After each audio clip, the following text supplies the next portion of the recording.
Hello, welcome to Porto Business School, and of course I would like to appreciate you all here today to talk about one of the most pressing topics that we see today in society, which is cybersecurity.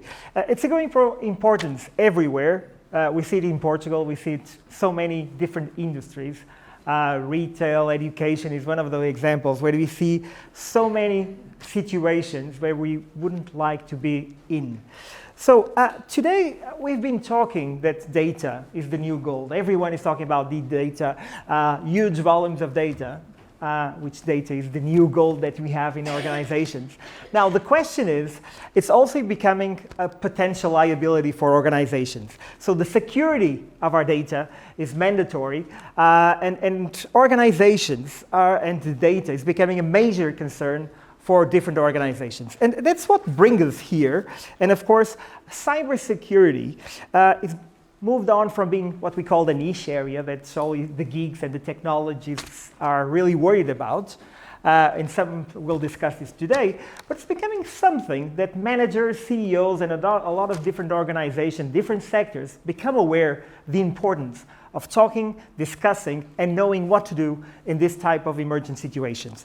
So today, we would like to talk about how to prepare for a cyber attack. And this is becoming something that was very distant, big organizations, international organizations, for something that we start seeing here in Portugal, in our regions, familiar companies that we work in or interact with. So we would like to talk about two things today.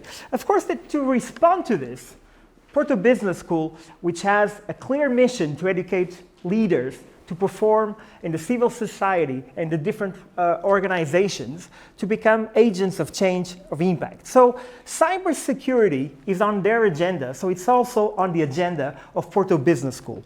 So we've developed for 2024 two programs, one executive master in cybersecurity management and one program of cybersecurity that we started in 2023 with big success and a big impact in our managers.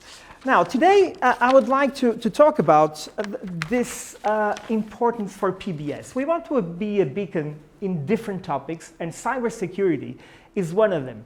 Not from a technological standpoint, but most importantly, how we as managers, as leaders, should lead these cybersecurity threats and cybersecurity challenges. So today, in the Masterclass, we'll have the challenge and the opportunity to learn, explore, and talk about some of the best experts that we have currently in our region. I'll introduce them briefly. And we also would like to talk briefly about what is cybersecurity, the executive masters that we developed. And today we have, and you see here on the screen and that screen as well, I would like to welcome Professor Zeferino de Miranda, which is a security expert for a lot of experience, more than 30 years working at different projects, national, international, EU levels, and is also a co-owner, a co-founder of Device Futures, and very dearly to us, an invited professor that works in different, in ESCTEC, Minho, and specializes in cryptography, public key cryptography, and electronic ID, cybersecurity, information security. I would like to welcome and thanks a lot our dear new professor, Zeferino de Miranda, that will briefly introduce the cybersecurity executive master, and then we'll talk briefly and introduce our two honored guests that will talk about how to prepare cybersecurity. Well, thank you a lot, and welcome to the session. Welcome at PBS, and I hope you enjoyed the session as much as we do. Well, Professor Zeferino de Miranda, welcome, and can you briefly present and talk to us and guide us through what exactly is the Executive Master in Cybersecurity Management? Yes, thank you, Luis, for the presentation. So, thank you again, Professor Luis. I regret not being able to join you in person, but I'm grateful for the opportunity to connect with you online. I'm pleased to welcome you all to this presentation on our Executive Master in Cybersecurity Management program.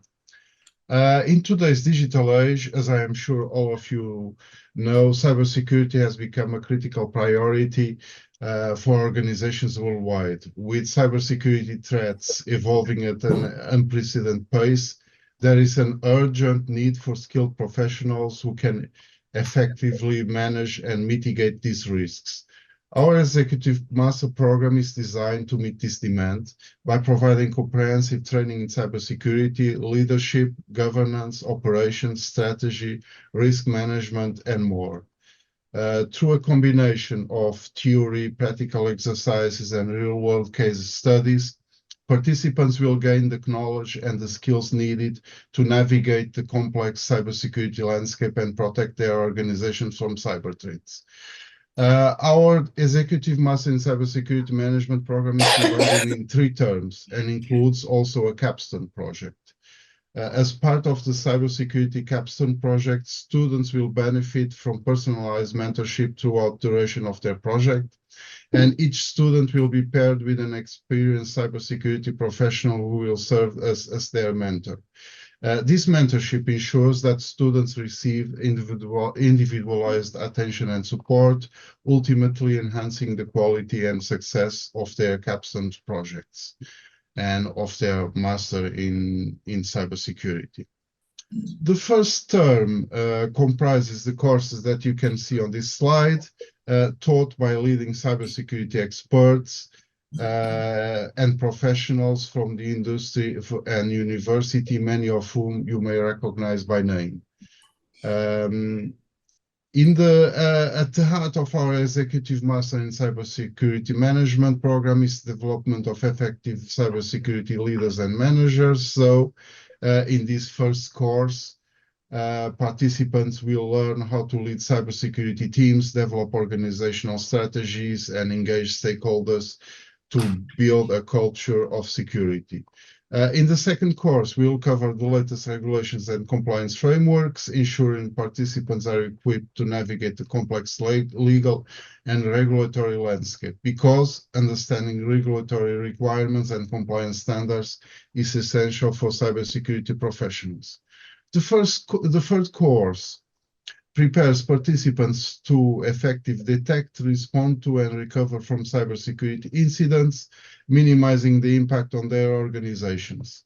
As you are aware, cybersecurity incidents are inevitable, but how organizations respond to them can make all the difference. The fourth course provides in-depth training on data protection laws, privacy regulations, and compliance requirements. As you know, in this era of increasing data privacy concerns, organizations must ensure they are compliant with relevant regulations and standards. For the second term, we have these 4 courses.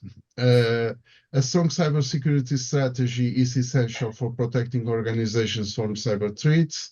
So this first course will have participants develop and implement effective cybersecurity strategies aligned with business objectives and risk management practices.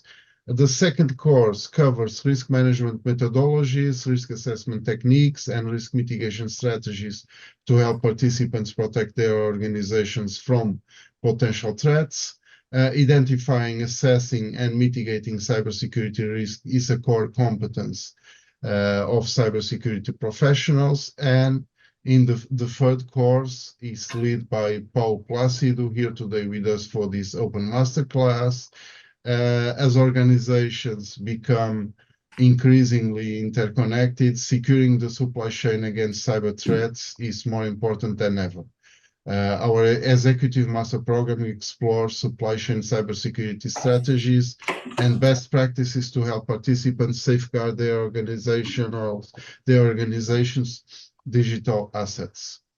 The fourth course provides participants with the knowledge and skills needed to design and implement robust cybersecurity solutions, since effective cybersecurity architecture and design are critical for building secure systems, network, and applications. In the third term, participants have to choose 2 to 4 specialization courses.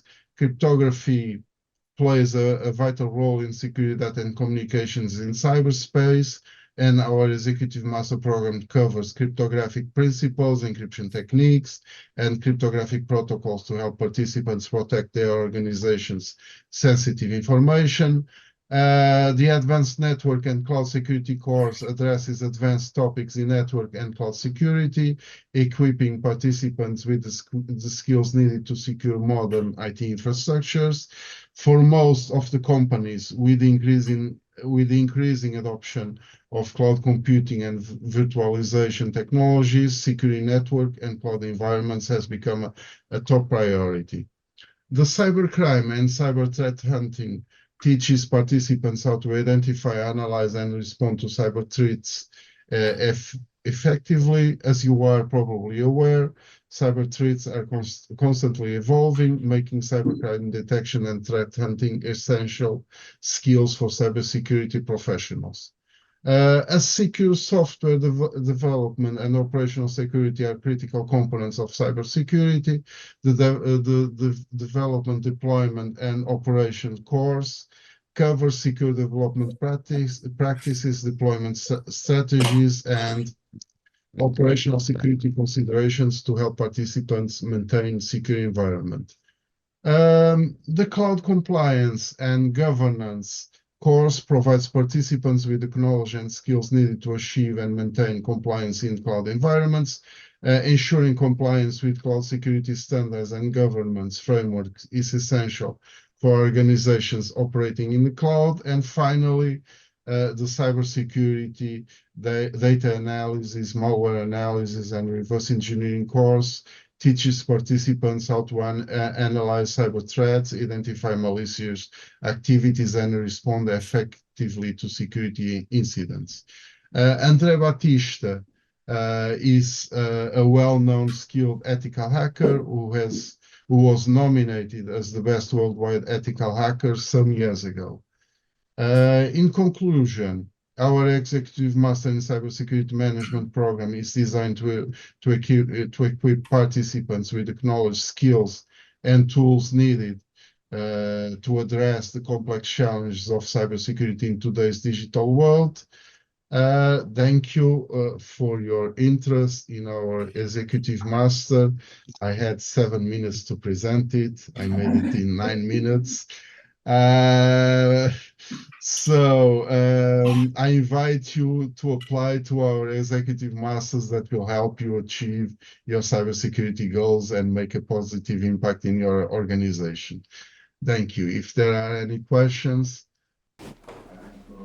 Thank you, Jose. Thank you very much for the presentation. Thank you.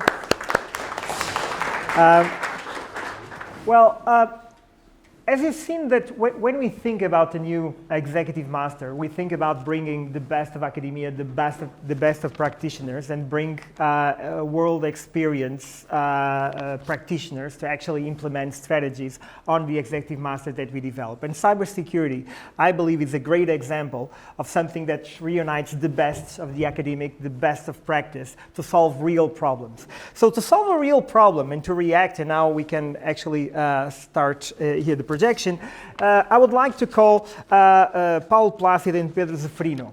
And brief introducing, they will help us and guide us to some of the questions that make us sleep bad at night. And of course, one of those questions is, what if it happens to me? What if it happens to my company? So today, we would like and invite Paulo Plácido and Pedro Zeferino to talk us about how to prepare for a cyber attack.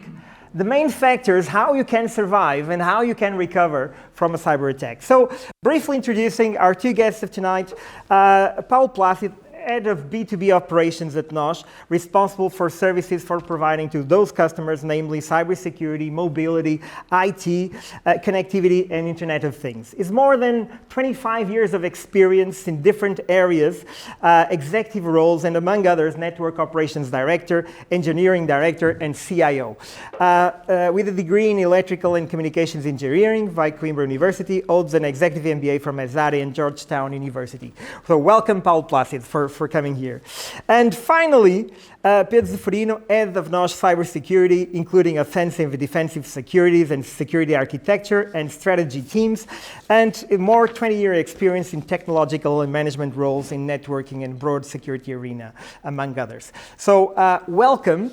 And welcome to the stage, and the floor is yours, and thank you very much for being at BBS and sharing your knowledge with us. Thank you. Thank you very much. Thank you very much for having us. Thank you for coming. Thank you for PBS for inviting us and allowing us to share our view on such an important topic.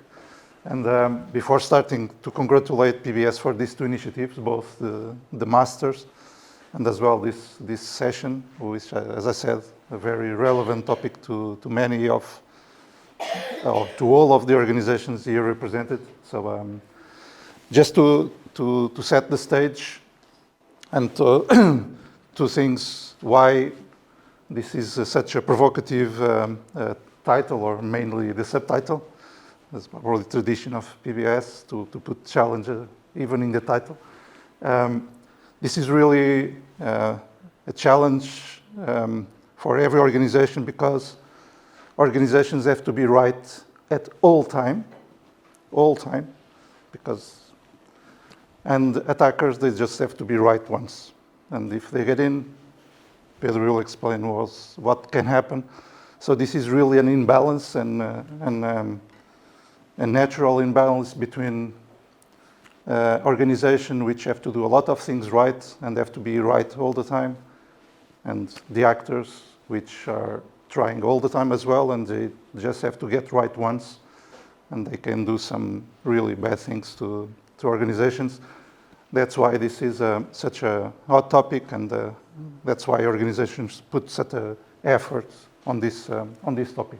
To address this topic, we put together a couple of topics. I will start on a more broad view of the sector, of the industry, just to give a common ground to everyone, in spite of being more on a more technical part of the organizations or on the more business side. Then Pedro will take the challenges and the cyber attack lifecycle together and share with everyone what we believe are both the tactical and the strategic actions that organizations should adopt in this two-step approach. And then I will close with some remarks on more close to the immediate actions, and then we will be available for questions and for any other topics that you would like to raise. If we have any questions during the session, please, you can also break in. But so starting from this common ground, and just once again, this is really an area that covers many disciplines. So it's important to see, as you will see along this first part of the presentation, there are a lot of disciplines that we could cover. We selected a couple of topics which we believe, and from our daily experience, which are the ones that are more critical for today's organizations to act upon, either because they are more structural, either because they are more actionable. So that was the criteria that we choose, as you can see, and as we saw before from Professor Pina. We need a full master to really cover all the subjects. So in the next 60 minutes, we will try to address some of the topics which we believe are more actual and more that needs bigger attention from organizations these days. And start from the very beginning. There are many definitions for cybersecurity. This is a quite old one, but still valid, and I like it because it's very concise and it uses very few words. So cybersecurity is a process or a discipline to do one thing: protect information by preventing, detecting, and responding to attacks. It seems quite simple, and a quite simple mission for such a complex, such a complexity that you'll see afterwards. But in a sense, this is it. So we have to protect information. As Luis said, information data is the new gold. Each company has formal obligations and a vested interest in protecting its own information, its customers' information. But to get to the real issue, we have to go down and see what protecting information means. And is also quite, I would say, simple concept. Protecting information basically is keeping 3 attributes of information resilient. It's integrity, making sure that information is not manipulated, so that information continues to be in its original shape. Availability, that every time that organizations, employees, customers need to access the information is available and and keeping the information confidential, meaning that just the authorized persons, processes, assets access that specific piece of information. So when we keep these 3 attributes, we are doing the right protection of information. This is usually called SIA, just an acronym for us to easily recall these 3 attributes that we have to keep safe. If we look the other way around, what do attackers try to do? Exactly the opposite for each of these attributes. They try to disclose information illegally. They try to destroy it, and they try to deny access to this information. So when we talk about an attack, usually when an attack is trying to disclose, either to disclose, to destroy, or to deny access to information in various different ways. We will see it afterwards. But this is the end goal of an attack, is really to change one of these attributes or all of them. And just another concept, which is the concept of threat or attack. And this also trying to put it on a very simple terms. An attack is the interception between 3 things. The capability of the attacker. So each attacker or attacker group has a certain set of capabilities, technical capabilities, knowledge, processes, many different means. It has an intent, and the intent is usually to attack one of those attributes that we saw before, so attacking the confidentiality, the integrity, or the availability of a certain piece of information or asset. And then there is the opportunity. Opportunity, also called risk, or here we call it opportunity. And the interception of these 3 spaces is the threat. A threat exists, but might be explored or not explored. And that's the difference between a threat and an attack. And that's what companies try to do, and that's what protecting information or protecting the assets or protecting overall an organization means, is really to reduce that threat zone up to the minimum. And keeping in mind that it's impossible to bring it down to 0, to take measures which allow the companies to recover, to detect, and to restore the service if something happens. As I said, so that interception space is what we call the threat. And then we try to bring down this threat zone, hopefully to no threats, which is virtually impossible these days, taking into account the number of types of attacks, the numbers of techniques that are out there, and the number of actors and attacks that happen each day. So this is really the 2 or 3 concepts that cybersecurity is around. So the concept of protecting information as keeping these 3 attributes, and then this concept of trying to reduce as much as possible the threats, trying to reduce the space of opportunities or the risk space of each organization. And to help companies doing this, the industry developed a couple of tools, a couple of frameworks. Probably the most important one, or the most used one, which is due to be updated in a couple of weeks to a new version, is called NIST. It comes from the US Standards Institute. Is a kind of process-oriented. It goes all the way from identification up to recovery. In this new version, so this is already a picture from the new version, the 2.0 recommendation or framework, NIST framework, where you can see a new block in the middle called governance.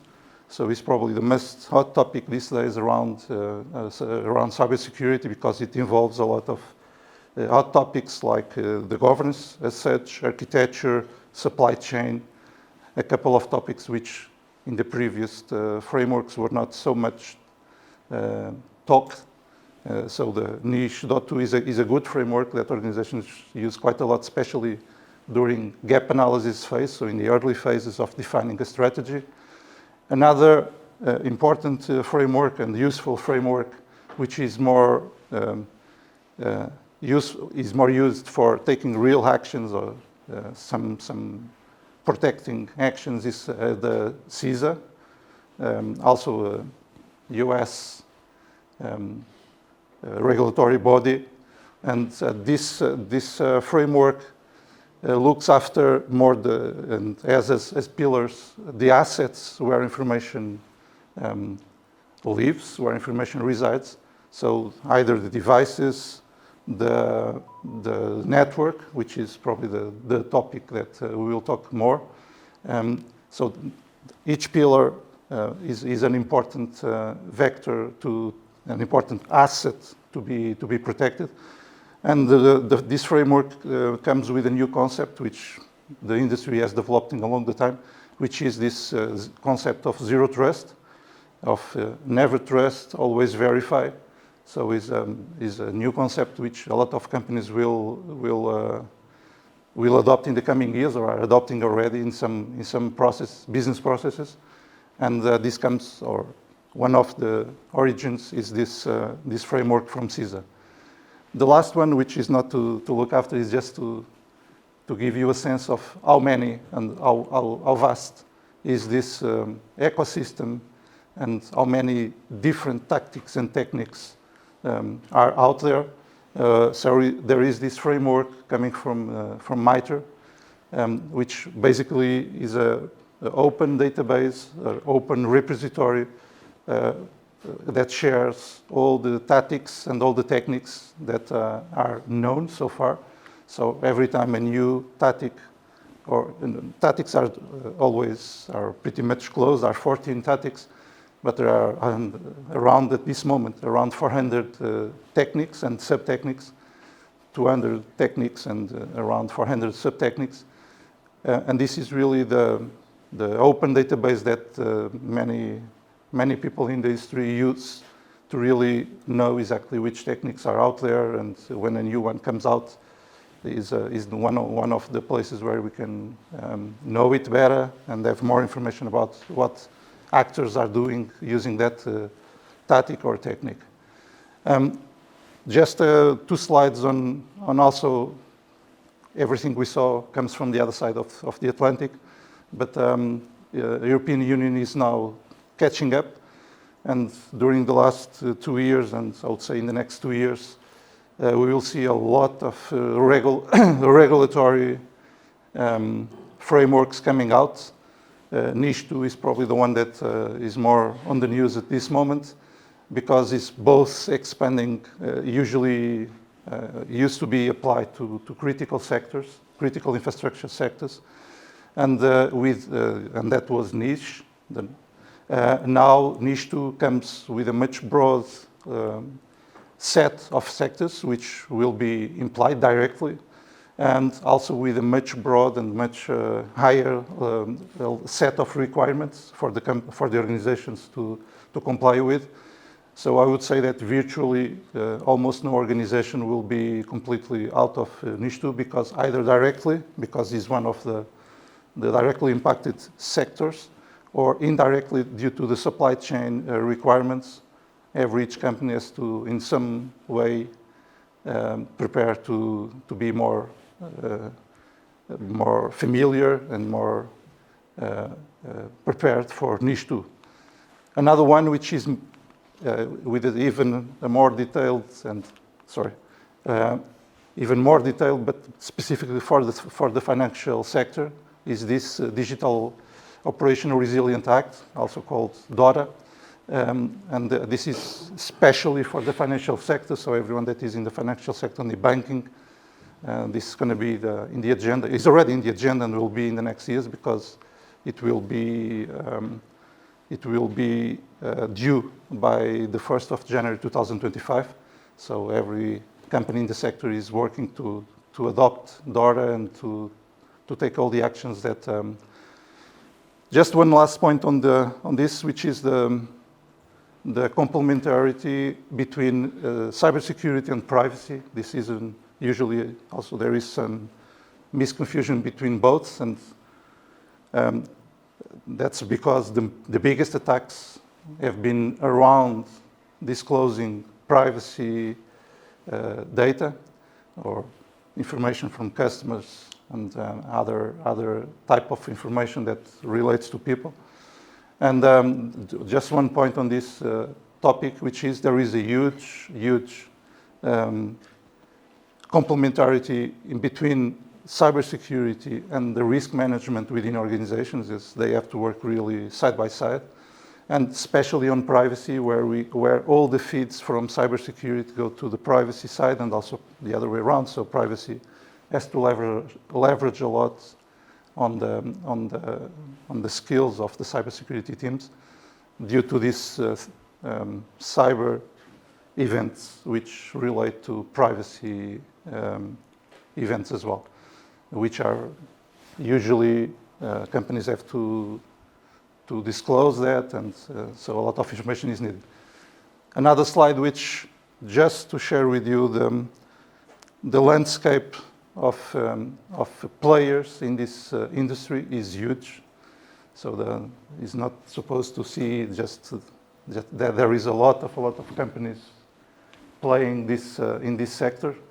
There is a lot of also symbols which are repeat in between those blocks, but hopefully the industry get to arrange each player around categories that usually address very specific either tactics or techniques, like we saw before in the previous frameworks. And if we zoom in any of those categories, which like here in the network space category, we can see that there are even subcategories which address very specific needs and very specific threats, which we will touch upon some. And then this is really critical for in a critical phase for companies when they are defining strategy and they have to do technology decisions. So they have to really apply for certain technologies to address certain risks or certain capabilities. This is really important to understand that there are two options. Either we choose vendors which are more generic, and then we can create an ecosystem around one or two vendors, or go to more niche vendors, which are a lot of different symbols on these slides. But the good thing is each vendor or each solution out there is somehow already addressed or in one category, which is helpful for the ones that have to take decisions. Just another important, I guess important just for, once again, to have a common ground about the industry these days. Cybersecurity together with AI, artificial intelligence in the last couple of years, is probably, or it is, one of the most active areas in in M&A in the tech industry. So the numbers are huge. In Q3 last year, we had the biggest deal so far in the industry when a company called Cisco acquired another one called Splunk, which has one platform, specific platform, SIM, for $28 billion. So it was, I guess it is not yet closed, but at least it has been, is progressing. But as you can see in previous quarters, the total number of the industry have been quite at the same level, so 20-something billions per quarter. This is just the numbers of M&A. If we had to these numbers the financing, so the investment would be something like more 6 or 7 billion per quarter. So it's really, really hot. As I said, together with AI, is probably one of the most hot industries. Another challenge and another, just probably one of the last frameworks I'm sharing is the skills. So the talent pool and getting the right talent is probably, or it is, the main challenge of the industry everywhere in the world, but also here in Portugal, especially here in Portugal, where a lot of companies are providing services from Portugal to other geographies using the Portuguese talent pool. And as you can see, this is just one example from Singapore, where they put together the different skills that one organization needs, in this case, to protect the operational technologies. But if we add here the IT part, it would be pretty much the same. As you can see, there are many different disciplines within the organization, the cybersecurity organization. And this, together with the number of companies that need those resources, is really creating a huge, huge pressure in the market.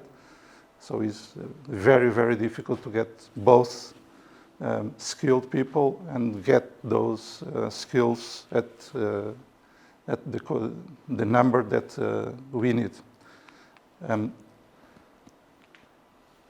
Just to almost passing to Pedro, just one last point. So as it has been said already, so the way the business are evolving with ever more mobility on the user. So each employee is working both from the office, from home, and from abroad. On the other side, the number of devices also growing at a very huge pace. So, and both the number and the diversity of devices. If you look after the point of sale of a retailer or the point of sale of any service company, we see tens of different devices. Each device makes part of what we call the attack surface. So point number one, attack surfaces keep increasing a huge, huge pace. Point number one. Point number two, companies are growing into the cloud. So applications are not any longer just in the data centers. They are hybrid as well. So they run in the cloud, they run in the organization's data centers. So as I said, the attack surface is growing at a very fast pace, which is a really huge challenge for the organizations to keep pace of this growing rate, together with the number of attacks that we saw before, with the number of techniques. So if we mix everything together, and also the actors. Here we try to synthesize the actors in three main categories. But if we look after the number of actors per category, they are growing also at a very fast pace. And more than growing, they are having much more resources because they build up illegal business models where they are getting funds. So they have ever more capabilities. And also using the new technologies, the cost per attack is going down. So another important force that we have to have in account. And as I was about to say, so just to summarize, the industry is really in a huge and very dynamic change. And both from the number of attacks, the type of attacks, the company's digitalization is increasing as well, the attack surface. As I said before, the businesses and the way that we are doing business, companies are much more interconnected, both with partners, with customers, with the cloud, with more devices. Once again, the attack surface is growing, sophistication of the attacks is growing, the speed of the attacks is decreasing, which is the same as saying that the challenge is growing. And the last but not least, also the supply chain attacks, meaning that each company relies on other companies, and when one attacker is trying to enter into a specific organization is not succeeding, sometimes what they do is they try to go through the supply chain, either software, as in this example, or other ways of attacking the supply chain. The last slide before passing to Pedro, what I was about to say. So this is a ever more challenging landscape, and just to put it in two figures, as I said, so the time that the attacks develop is becoming much shorter, and the impact of each attack is growing on a very dramatic way.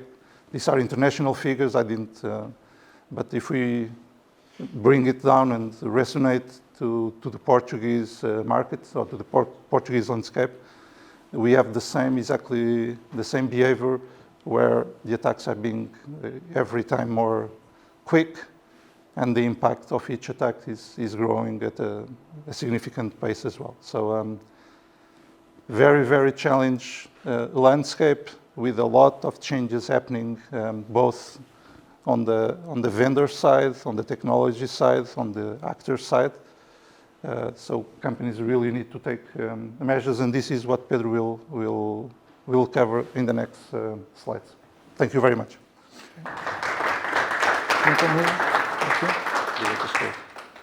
Okay. So the first question is, for many companies, is where to start. Many companies may have already a cybersecurity strategy in place, okay? But I think it makes sense to do a zoom out and see what are the risks we want to mitigate. How does the attack surface look like? There are companies with IT, IoT, with OT, so every company is different. And also, what are the capabilities in place to protect the company?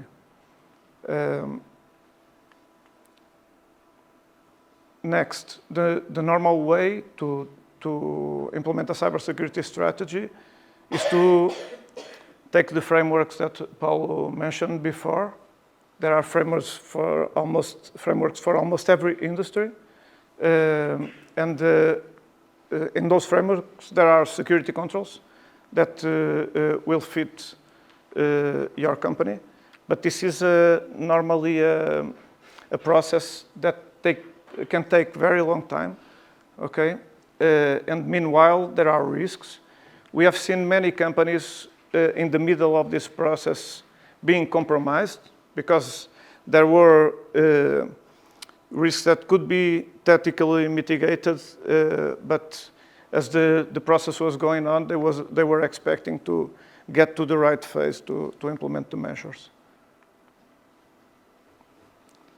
So this is more or less a typical implementation plan. It can, depending on the company, it can take 2 years, 3 years, 4 years, okay? And at the beginning, there's a period where the company is still vulnerable. What I'll try to cover here is what measures can tackle the risks during this period, and also regarding the strategy being implemented, what are common mistakes and how can we be prepared to, how can we optimize our strategy so we don't get to add-ins while deploying a cybersecurity strategy. So for this, what we propose is to slice the approach between tactical measures and strategic decisions. And then there will be a period where you will have to complete all the cybersecurity plan. So I'll focus on the first 2 points.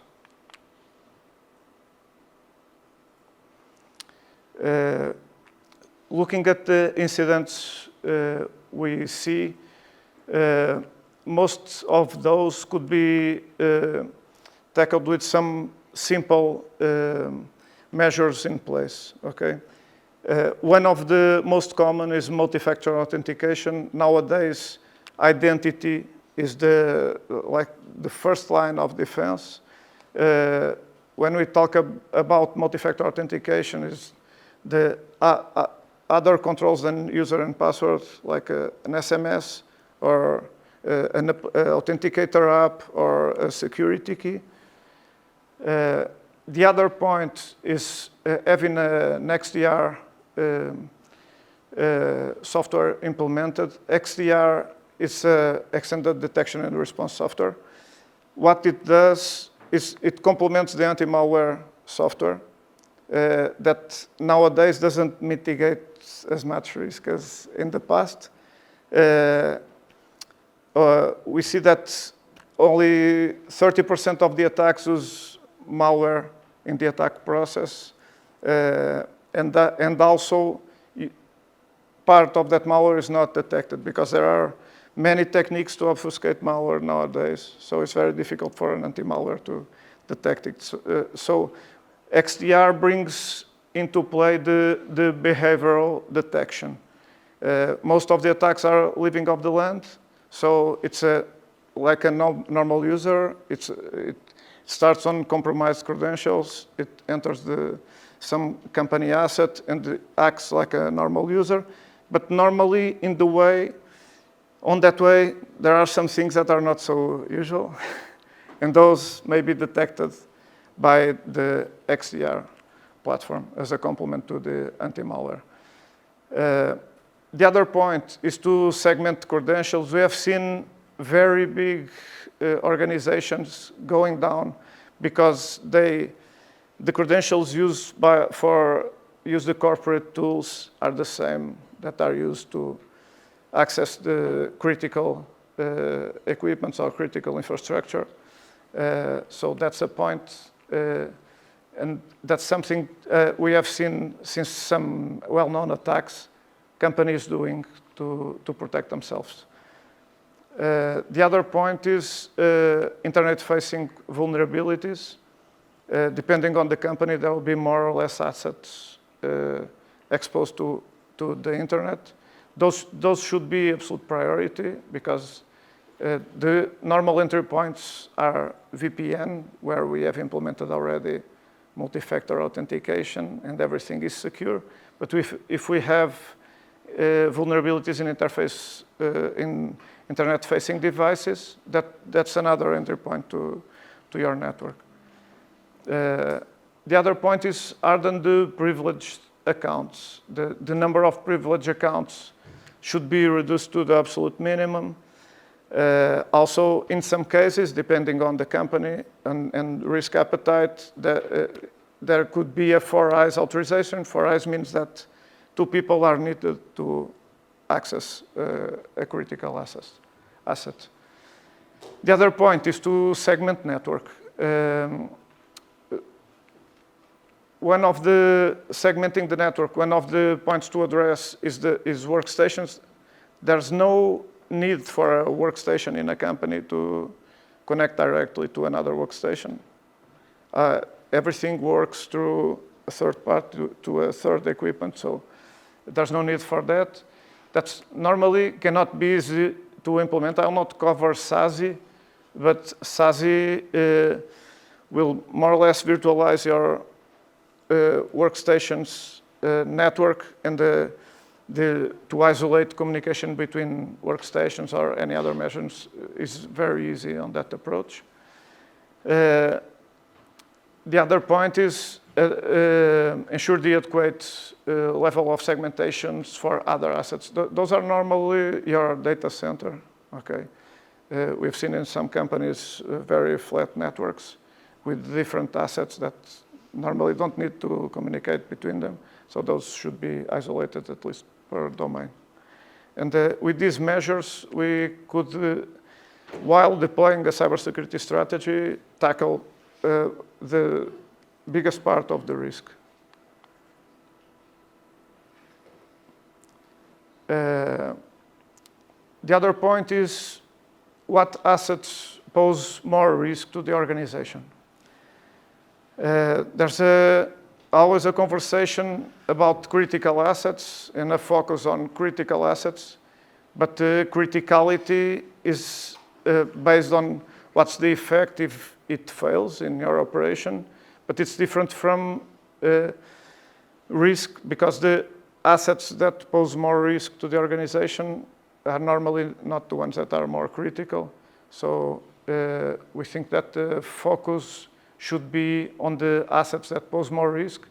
And those are really workstations that contact to the internet, to all the sites, download software, etc., and the servers. Taking this into account, and I think this is valid for every company, not only companies that are starting to deploy a cybersecurity strategy. All companies, even big companies, have challenge in not only mitigating effectively the threats, but also monitoring 24 and responding to incidents, and have all the skills and the teams in place to do this. Okay. We are lucky that those vendors that Paulo showed before, all the hundreds of vendors, some of them got together XDR and MDR services. Okay, XDR covers the assets that I talked previously, servers and workstations, where normally the most risk is for the companies. And the XDR plus MDR approach will not only give security controls for servers and workstations, also telemetry for responding to incidents, and also the capacity to contain a PC and to do some actions that will help to mitigate risk. And MDR will provide you with 24/7 monitoring, but also the expertise in the XDR platform that may take years to get in a company. So this approach could really boost the capability to detect and respond to an incident. And it's not that difficult to deploy.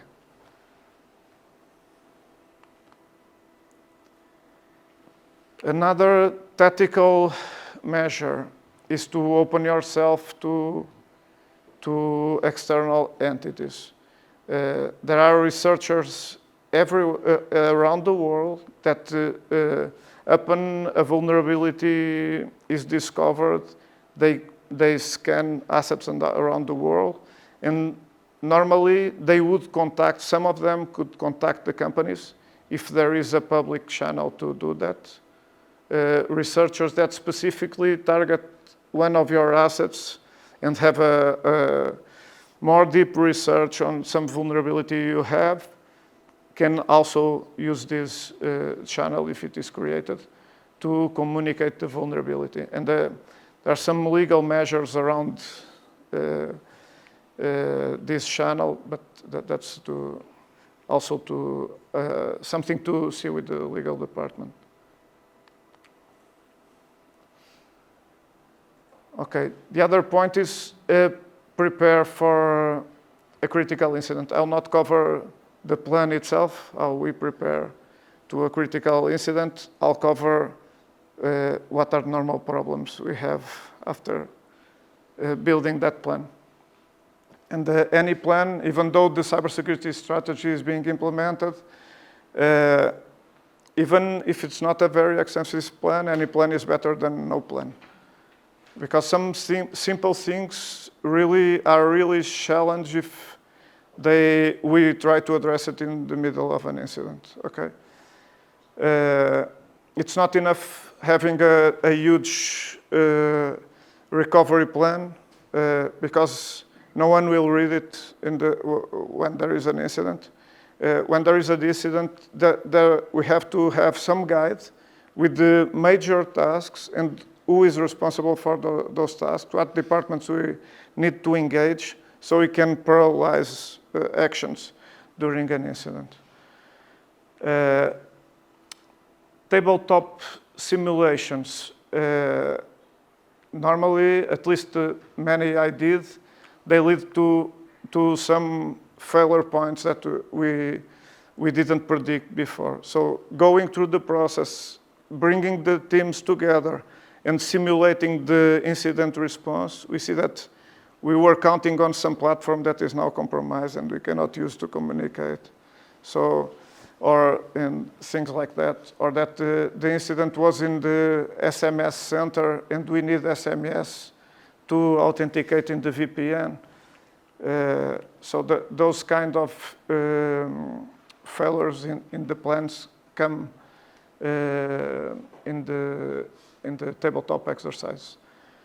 The other point is set up alternative communication ways. This can be a signal group, this can be any other communication way, because if identity is compromised, you cannot use identity in your company. So you really have to have alternative ways to communicate with your colleagues. The other point, and big companies normally do this, they use external incident response retainer, which are specific teams that come in case of a big incident, and they have all the expertise to lead and do the response to an incident, but they also need some requirements, and requirements are not only paperwork, but also some tools. And depending on the incident retainer, they'll be able to use some tools that you may already have, or they may need to install new tools. That's something we should work in advance, or else we'll have a deployment challenging during the incident. And this is the end of the tactical measures, the ones that we could implement very, very quick. The other points, this has normal failures in the strategy. That's why it's like these firewalls do not protect against volumetric attacks. When we say I enabled anti-DDoS on my firewall, so now I'm protected, that's wrong, because it protects the assets that are behind firewall, cannot protect the link that is in front of the firewall. Volumetric attacks can be hundreds of gigabits, and normally the capacity of the links are much lower. So the anti-DDoS on firewalls really should be complemented with the network anti-DDoS, or in case of your attack surface is mostly web, the WAF as a service also includes anti-DDoS protection. Another point is the anti-DDoS strategy is not only about buying anti-DDoS platforms.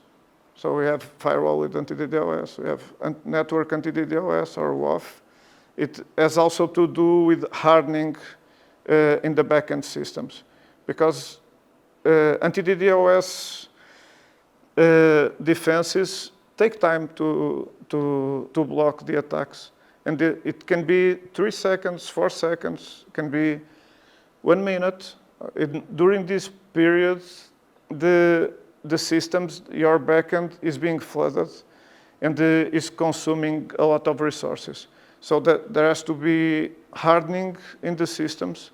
So we have enough capacity. Normally, what exhausts is sockets, number of sockets, but they also exhaust because they are not released so quickly as they should, because TCP timers or others are not optimized. So anti-DDoS strategy is not only buying a firewall with the anti-DDoS, there are some additional measures.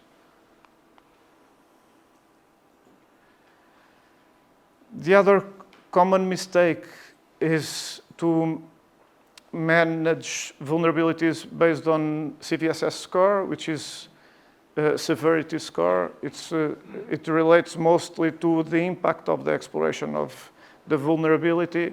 It's a good metric, but not enough, because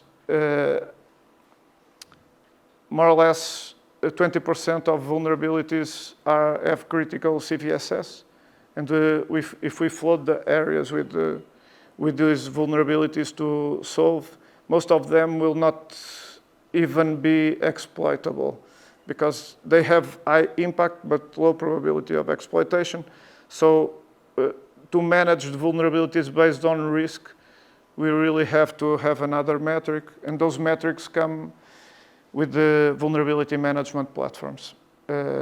Based on the intelligence, based on if the exploits are available to explore this vulnerability, based on risk that poses mass exploitation. If it is massively exploited, is being exploited on the wild, then the risk rises. And those are the vulnerabilities you should really prioritize and address first. Another point in the vulnerability management strategy, all the solutions are different, and what can be a good solution for a company that has OT, IoT, like I told before, maybe not the best solution for a company that has servers and workstations only. So fit your choice also in choose the platform, taking in account the type of assets that are supported.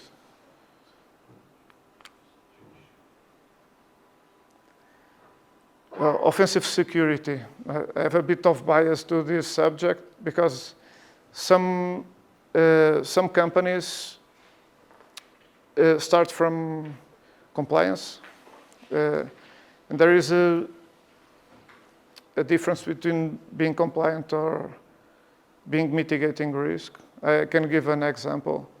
Like if you are compliant with some vulnerability management process in a ISO 27000 or some other compliance rules, normally they audit the process. So vulnerability is discovered, is sent to security team that sends to the responsible of the asset. And if this part is covered, it's compliant, it's okay. But it doesn't take in account previous aspects, as I told, if the risk of the vulnerabilities, how they are prioritized, and if they are being mitigated or not, okay? And offensive security, what it takes is when you think everything is good, you are compliant with everything, so your security is amazing, they challenge it, okay? Because they really test if your defenses are in place and if the vulnerabilities are corrected or not. This is normally through pen tests. Pen tests is normally applied to a specific platform. We want to deploy a new platform, let's do a pen test before it comes live. But also red teaming or purple teaming exercises. Red teaming, those are more or less black box exercises. They try to explore without warning anyone. Purple team is an exercise that is done with the security operations together. So they will see the attacks and they will improve the defense at the same time. the other point is that they normally cover is threat intelligence to track out the public information. It could be a good source also for offensive security. Track out the public information that may pose risk to the organization. Most will be also credentials that can be used in the attack if you don't have multi-factor authentication. Attack surface management is also important to map the not only internal attack surface, but mainly the exposed attack surface to internet. It's important to know the assets that are exposed to internet because those pose more risk to your organization, and also the changes in your attack surface. If there is a new site with your certificate in your domain, this has to be tracked in attack surface management. The other point is forensics. The skills of an attacker are very useful when responding to an incident because they can really simplify the approach of the security operations because they know what are the ways that can be explored. So very useful also. A warning, and this is something I gratefully have done successfully, is do not limit offensive security scope or activity. I know it happens in many companies. The offensive security team can also cover some assets on that week on the maintenance window, but we cannot force real attackers to respect maintenance window or scope, so should not also limit our offensive security teams that want to anticipate attackers' moves, so they should have the same liberty as the attackers.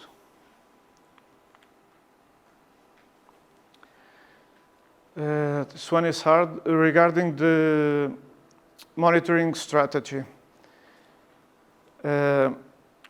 Throughout the years, we have been sending information to the SIEM. SIEM is the event management. It's like a logging platform for security with a correlation engine. But all the information we send to the SIEM has to be treated with an use case. So it will alarm, and the use case is needed to mitigate the threats, the TTPs, the tactics that Paulo showed in the Mitre that we couldn't read because the letters were so small. There are so many that no operation can scale, creating use cases at that rhythm to mitigate the threats and new techniques, okay? So it really doesn't scale, it doesn't work. The strategy should be to use specific technology platforms, specific security controls. We have talked about XDR before. ITDR, forgive me the names. ITDR is identity threat detection and response. Like XDR looks at behavior in the endpoint. ITDR looks at behavior in the identity, okay? In other threats, they use threat intel also to see if the credential is outside your company, is compromised. So all these XDR, ETDR, email protection, web application firewall, IPS, IDS, which is intrusion detection and protection systems, they all have new use cases every day for new techniques with new indicators of compromise. And this is where you should put your detection and where you should put your first line of mitigation, because all those platforms can detect and mitigate the risk immediately. So the SIEM should be used to aggregate the alerts and not to create the use cases. There will be use cases that will have to be created on the SIEM, but those will be to cover a long tail of platforms that don't have these capabilities.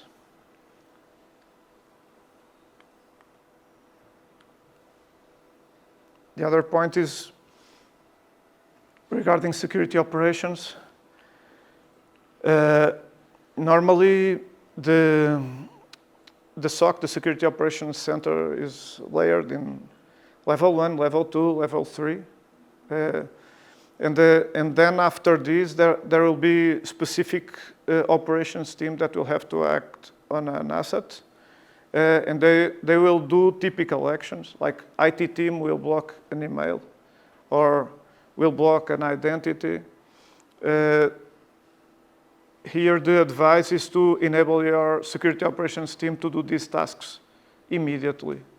So if you bring to the security operations team the ability to block a device through the XDR, block an IP address in your firewall, block an FQDN in your DNS server, or delete an email, or block a sender, they have all the information to do it. So, and you avoid sending tickets to other teams that are not focused in cybersecurity and will likely take more time to mitigate this risk.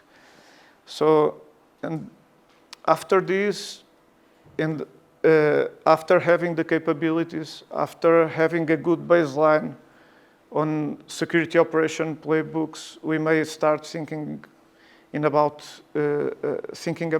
automation, and this will come with the SOAR, security orchestration, automation, and response. Don't try to do the opposite, like I don't have processes, everything is a mess, but now I bought a SOAR and I want to automate. That will not work. We have seen that happen, and it doesn't work. Okay, just to sum it up, and as I said at the beginning, and just to bring it down to the last two slides, this industry is being impacted with more external forces than ever. So each force is creating some opportunities and some challenges for organizations. The threat landscape, I guess we already covered it, is in a huge growth and dynamics, a lot of different dynamics. The digital evolution, I guess, is an important topic as well. We didn't cover today, but usually we see this a kind of as there is a conflict between either companies can go ahead with the digital transformation plans they have, but it seems that they are increasing the security exposure. We believe that it's possible to combine both with the right planning and with the right strategy. Adopting a security by design approach at the very beginning of the digital transformation journeys can end up with a better experience for the customers and for the employees. So we really don't see that there is a conflict between both. It might happen at the very beginning when companies have to really react and do some of the moves that Pedro already just covered. But on the long term, if we adopt a security by design approach from the very beginning, I would say that they are complementary in some ways, so there is no conflict between both. The economical headwinds is something that companies now have to also deal with, so budget allocation is always a struggle, but these days are becoming a bit more struggle. But security, I guess, is still in the top of the priorities of each company. The skills shortage, as I already said, so is in each domain, not just the technical areas, but also on the risk management areas, even to define a structured strategy. There are the need for also some specific skills, so that this is really something that companies have to have in mind when they are either revising or putting in place a cybersecurity strategy, which skills they should bring on board and to the company, and which skills they should buy through services. The ESG is also another force that is really both forcing the companies to have some more information, to be prepared to disclose better information on the events, on certain events. So another force that we have to have in mind. Regulation and compliance, as we already covered, so especially in Europe and Portugal. As I said, due 17 of October, we have to have NIS 2 transposed to Portuguese law. 1st of January 2025 will be DORA for the financial sector, and the others that I didn't cover it in. So, but there is really a wave of huge regulatory impact in almost every each company. And last but not least, the technology disruption, especially AI, that everyone is talking about. And AI will affect cybersecurity in many different ways. So first and foremost, it will create new business models, will allow new ways of going to market for the companies, new products. And this will, of course, increase the attack surface even further. Second, attackers will also use it, so there will be more tactics and more techniques out there, and companies have to be prepared. And last, and probably the most important one, is that also companies can apply for new tools, and all these tools that Pedro covered, and all these components and technologies that companies have to adopt will also benefit from AI, and especially for the talked large language models and generative AI, which we believe will help in some of those processes, not all. At the end of the day, we believe that AI is going to be positive, but for being positive into the organizations, once again, has to be really well thought and included into a more profound strategy and a deeper plan, which takes time. So this is something that companies have to really start doing as soon as they can. In other words, with all these forces, companies really have to bring up, as Pedro called it, some strategic measures and to have a cybersecurity plan in place, which take time. So as soon as we start, the better. But it's difficult to short those 2 to 3 years time frame that Pedro mentioned, depending on the resources that companies allocate. It can be a bit shorter or a bit longer. But while doing so, and this is really the last slide before handing over to any questions, while doing so, and just to re-emphasize, we are strong believers that really what companies should do is trying to have this dual approach of working and allocating some of the resources to define a plan, to update and to revise these cybersecurity plans, but at the same time allocate also a substantial part of the available resources to these tactical measures, which just this list of five measures, both in the Portuguese context and also in some international studies show it up very clearly, would avoid more than 90% of the attacks that we saw in the last 12 to 18 months. And Pedro already mentioned some, but I will go through them very quickly. So multi-factor authentication, just one factor of authentication, meaning password, is really not enough.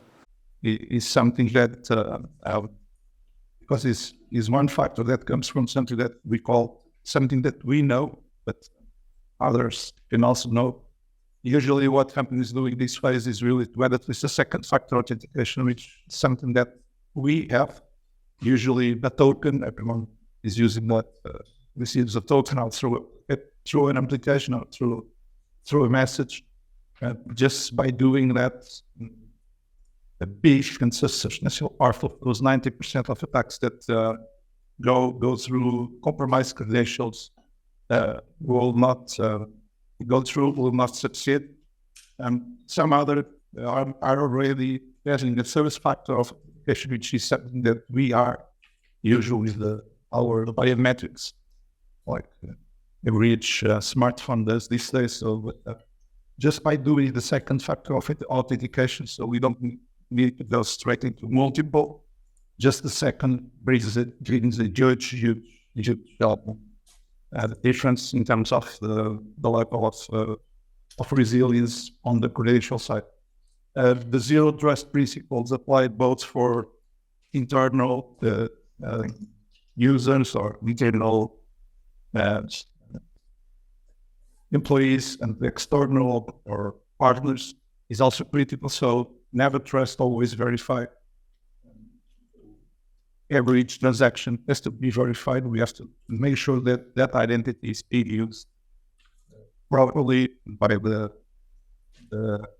person, assets that we see that we are talking with.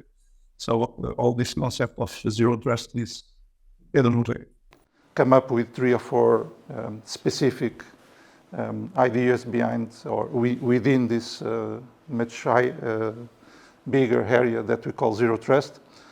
Once again, the protecting the devices, both our personal devices and as well the servers with XDR and MDR, hopefully. Keep up to date, so something that is true for many, many years, but in the past had some not so much, so bigger consequences, but having all the applications and software pieces and hardware pieces updated is really, really critical. We have to be very, very good on trying to prioritize that, as Pedro said. And last but not least, having the organization data protected in multiple levels. The majority of the organizations already have at least 2 locations, either geographic locations of different media types. What we see these days is organizations bringing up a 3rd location, usually in the cloud. So trying to combine 2 physical locations somehow within the premises of the organizations with a 3rd location in the cloud and with an air gap, meaning that the teams and persons and assets that can access to one cannot access to the other, so there is an air gap in between them.